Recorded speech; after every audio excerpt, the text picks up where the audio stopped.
Hello again. What is your impression of me? It's honestly a very simple question, yet 90% of you watching will have varying answers just based off my haircut alone. It's rather important because your first impression of me might just determine whether you are still watching this video or whether you have already disliked it. Your 80-year-old grandpa might have already done so because to him, men who have long hair are too feminine for his standards. Not that I'm into 80-year-old grandpas or something. But to those who have a kink for Asian men with long grayish hair like mine, watch on. I just see my feet.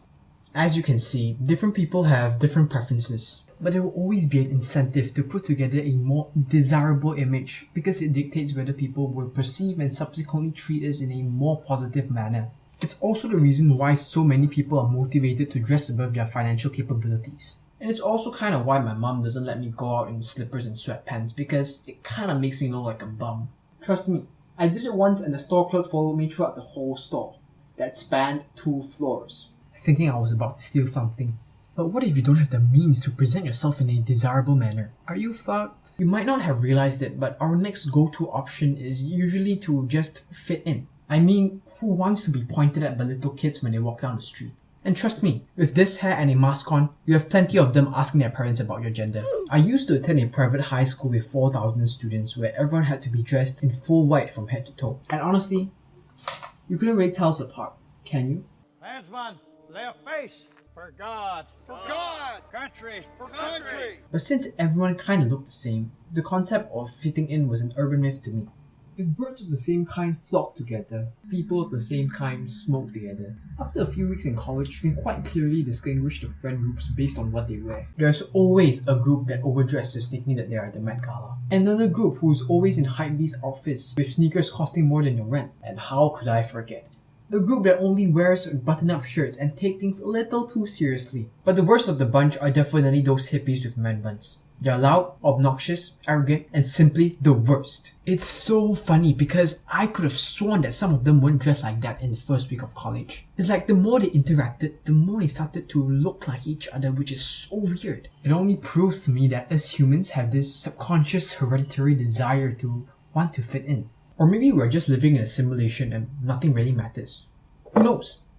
If how I dress determines my image, what I say will reflect my personality, which will then shape my identity. To put things into perspective, if my image determines whether you will click on this video, my personality decides whether you might consider subscribing to my channel. In which case, do it! So it goes to show how having a more quote-unquote desirable personality will grant you significant advantages in many aspects of your life. And all of us know how important maintaining a desirable identity is. I mean, we put way more thought into what comes out of our mouths than what we put in. We're more afraid of getting cancelled than getting food poisoning. There's literally a culture built around eating raw fish. Damn, that fish is good. We can easily achieve a desirable identity by conforming to the mainstream views of society. Just say whatever the media says or take part in whatever woke movement and you'll be deemed a good Samaritan 9 times out of 10. And by the way, if you haven't subscribed yet, I'm a vegetarian twice a month.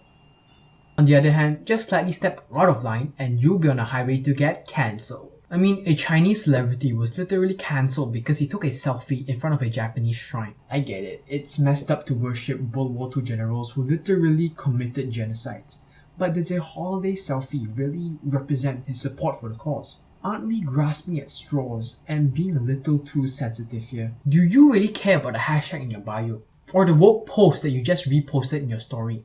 That's what I find myself asking whenever I come across these posts nowadays. I understand that you're trying to raise awareness, but you and I both know that simply reposting stuff can't really change anything. Most people preach a cause and that's it. It's all white noise and useless propaganda because nothing will really result from it. It's to the extent where I can't differentiate between people who really want to be at the forefront of change and those who just want to hide behind their woke quotes and act like they have the moral high ground. But if that's the case, are we still being authentic to ourselves? Are we being truthful to ourselves if we represent a cause that we don't really care about? Because if not, we're essentially lying to ourselves by trying to align with the mainstream appeal in hopes of fitting in or maybe gaining validation. We keep throwing the term coward around, but who is the real coward for not speaking up about his own genuine beliefs and ideals just so that he could fit in? Now, to be honest, for as long as I can remember, I've been playing it safe by staying parallel to societal standards and expectations imposed on me.